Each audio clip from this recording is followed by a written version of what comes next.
Okay, so I got this steamroller. Uh, the frame is 5,500 kilograms.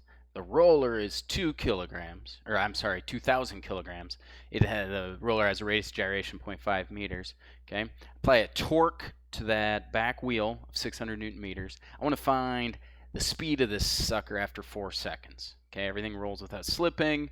Uh, this is actually key. Neglect the mass of the driving wheel. I'm going to underline that. We'll get back to that in just a second. So I'm going to start by drawing a free body diagram of the entire thing, since I want to find the velocity of the entire thing. So I've got gravity straight down like this. That guy is the 5,500. So 5,500 times 9.8.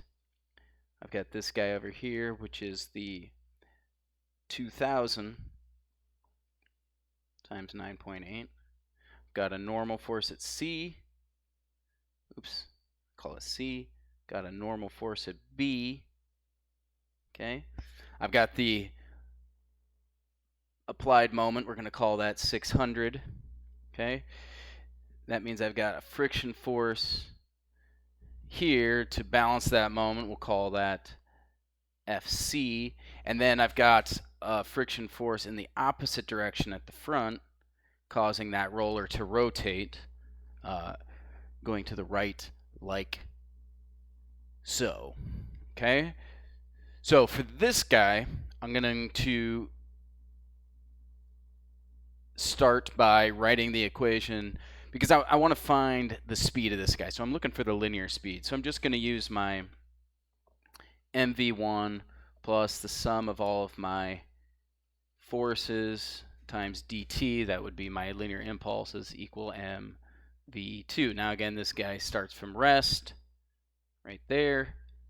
Okay, and then the only force in the x direction are my two friction forces. Okay, so I'm actually going to assume, no, I will go, these frictions should be constant because I'm applying a constant load of 600 newtons. Nothing is variable here, so those frictions should be constant on here. And so what I get is FB minus FC times 4 seconds, right? Again, constant friction forces. I've got FB to the right, FC negative, and that's going to equal the entire mass, which is 7,500 kilograms, times the velocity. And this guy's actually going to be moving to the left, so I'll throw a negative out in front of there and stick with what I've done here, right? So I've got, friction B to the right, friction C to the left. This thing's going to move to the left at 7,500. So I've got a single equation, 3 unknowns. I got to keep going. Now, going back to why I highlighted the neglect the mass of the driving wheels. Let's go ahead and take a look at that driving wheel. We'll draw a free body diagram just of the driving wheel, like so. So again, I've got NC here.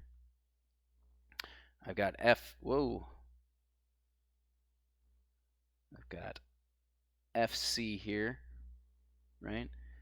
I've got an applied moment of 600, okay?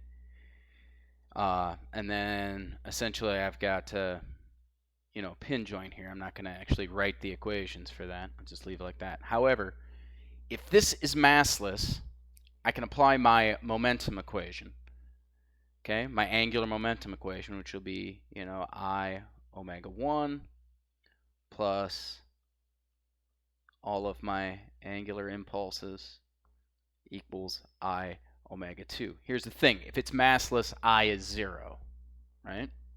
If there's no mass to it, there's no moment of inertia. That means both of these guys go away. So the sum of the moments essentially have to equal 0, or the angular impulses, right? So I've got that applied moment of 600 times 4 minus 0.5 times FC then has to equal 0. From that, I learn that the friction at C is 1200. So I found one of my unknowns. Now I just probably need one more equation, right, to find my last unknown. Remember, I've got 3 unknowns. Let's go over to the roller and figure out what's going on over there. So again, it'll look very similar. I've got NB here. I've got my friction pushing to the right. This sucker has an enormous mass of 2,000 times 9.8. And then I'll have, and I'm not even going to label them, but I've got some pin joints as well there. Because I'm not going to label them, because I'm going to sum my moments, I'm going to use that same equation to find what's going on here. So again, this time I omega squared, well, I of the roller is 2,000 times, excuse me, this guy initially starts at rest, so I don't need to worry about it. So I just have my moments. This time the only moment I've got acting on this guy is the friction force acting at 0.6 away. So that's going to be 0.6 times FB times 4. I forgot the 4 up here. I forgot the time up here. Okay, sorry about that. And that's really the only moment acting on this guy, right? So now that's going to equal the I omega squared, okay, where again, now this is where I get I, which is going to be M times the radius of gyration squared, which is 0.45 squared, okay, times omega. Now, this guy's rolling without slipping, so its omega is whatever that V2 is, divided by its radius of 0.6, like so. So now, I've got basically 2 equations, 2 unknowns. I can plug FC up into the top equation. I get an equation with FB and V. That bottom equation, I have an equation with F, V, and B. Let me go ahead and delete this V2. So from that, I can find that the velocity is going to be 0.557 meters per second. So the key thing here is recognizing that that driving wheel is massless. So essentially it's a statics problem to figure out what the friction is on that. Then once you get that, you can take the system as a whole to get its linear velocity, and you can take the roller itself, okay, to relate it to the the friction force to that linear velocity, which is going to be a rolling velocity because it rolls without slipping.